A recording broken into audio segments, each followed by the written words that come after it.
is Nigeria first regulating social media optimally to protect its citizens, or are they just protecting politicians? I would say that every country, first of all, every country in the world, have an aspect of their country that regulates technology, social media. So it is not peculiar to Nigeria. Mm-hmm. When we have excess freedom, it can lead to chaos. When we have excess control, it can actually kill innovation. Mm-hmm. So there has to be a balance. When we're talking about regulating social media, regulating the internet, it is something that the bodies that are in charge of these platforms should be able to strike a balance and also create some level of trust in the citizens, so they know that while we are regulating this, we're trying to protect the citizens, right? Mm-hmm. So it's not like when you're regulating a social media platform, you're trying to protect politicians, or if citizens know that what you're doing is to protect them and give them a voice, then it will be a welcome idea. As it is right now, I wouldn't say that social media is being regulated to protect politicians. Mm. Nigerians are, if you go online, you see people are airing their views. We don't really have the infrastructure yet to completely say we are regulating the digital space. Mm. Because somebody who is in a village can throw out the content online and you see it. Someone in Abuja will do the same thing and you see it. So there is no, at this time, what we need to do is possibly start to create infrastructure that shows transparency in the regulatory processes. All right. That will create the trust in the citizens, so that when this is being done, citizens know that they are being protected and not being silenced. All right. I think that's it's a very good way to balance it.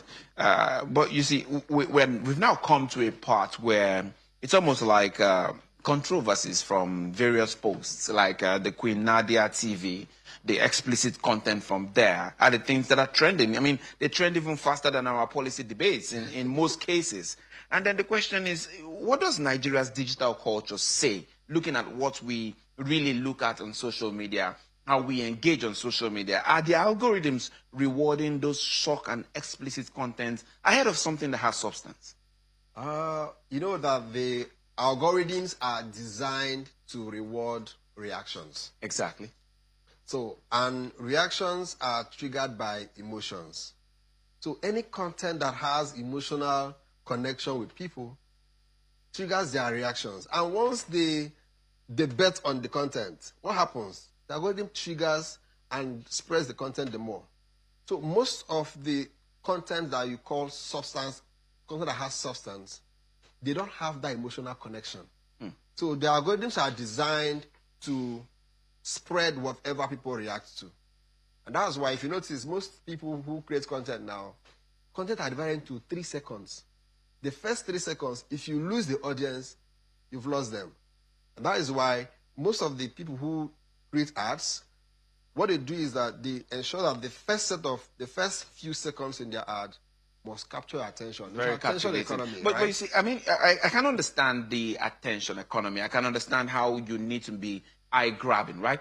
But you see, part of the whole rules and regulation guiding Facebook, for instance, Instagram, and a lot of this platform says, hey, explicit content should not necessarily be posted here.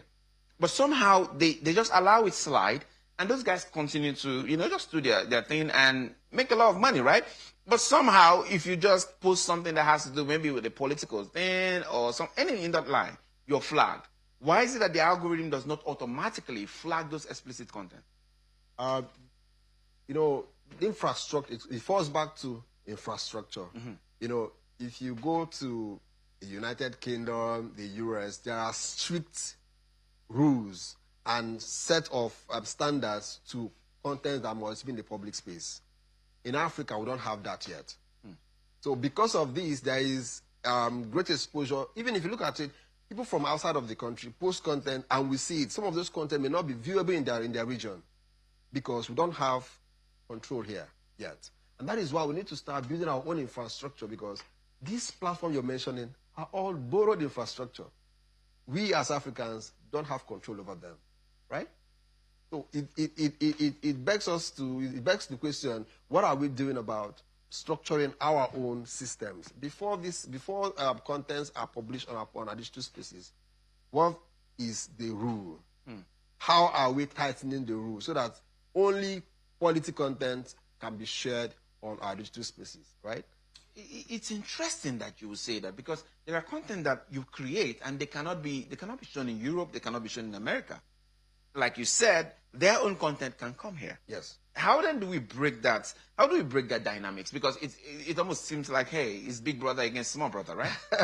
That is what it is. As at this time, we don't have the infrastructure yet. And that is why our regulatory bodies must begin to put structures in place that will align with what is already existing. With that, we can be able to possibly increase or tone up our regulatory activities of contents that go into digital space. Right. Yes. So part of the things we saw recently was the Ghana incident involving a foreign content creator who's filming some sexual encounters with some persons. And we also have one that has to do with one of the other countries. While the Ghana one was with the women, the other one was with the men. And it's a little chaotic. It's a little disheartening, right? And so the question then becomes exploitation, which is where we're coming from. Exploitation of African digital spaces. Are we just becoming soft targets and for just global opportunists? Not that we are becoming a soft target. Africa is prone to virality, right? We have the numbers, we have the engagement. If you drop a content, the same audience you have in Africa, a lot of people who don't have what they are doing are available to view them. And the algorithm still rewards the reactions. So a content that should have gotten maybe 500 views in Europe because less people are interested in it. It doesn't have the trigger in the first place.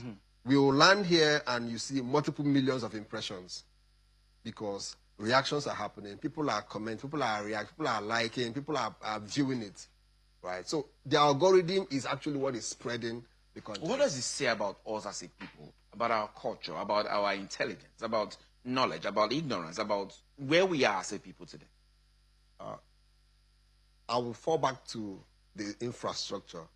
Content platforms, social media platforms are designed not to reward value. They are designed to reward reactions, to reward emotional triggers.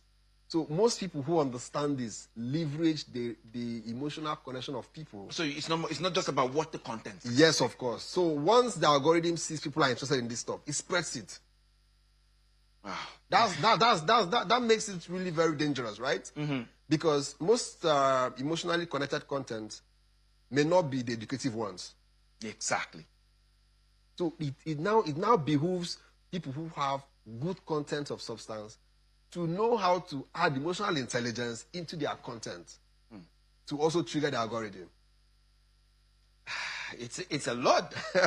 It's a lot because sometimes the way to balance that can be very tricky. But I mean, it's good that you are saying this because perhaps you just add one or two more things that we need to do. Like you've said, those who have real substance can also now start doing something more creative. But what about the government? What do they do? Where do they come in? Where do all the regulators come in to help, mitigate some of the explicit content and all the craziness that we're seeing?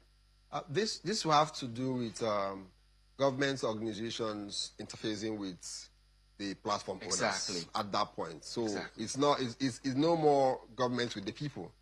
It's government versus government or government versus platform owners. So let's say the regulatory bodies in the country or in Africa should be able to speak to platform owners and say, we don't like this kind of content or allowing this kind of content to fly in our region. Can you put a stop to it, or can you regulate this and not let any explicit content fly in our region? So it's not about the government and the people, it's about the government and the platform owners. Yeah.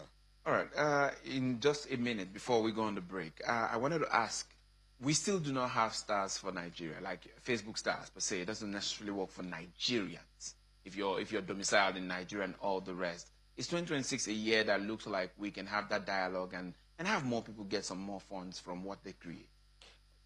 I've actually noticed that most of the times, Africa, Nigeria, we are just like an afterthought of all of these benefits. You keep triggering me.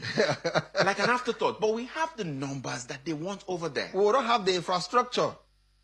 You don't own the system. So the guy who owns the system is the one in charge of what you do on the system. So that's where the problem is. So often experiments are done, access is given when they have when people already making money or benefiting from the platform. Oh, they think, oh, can we give these guys access?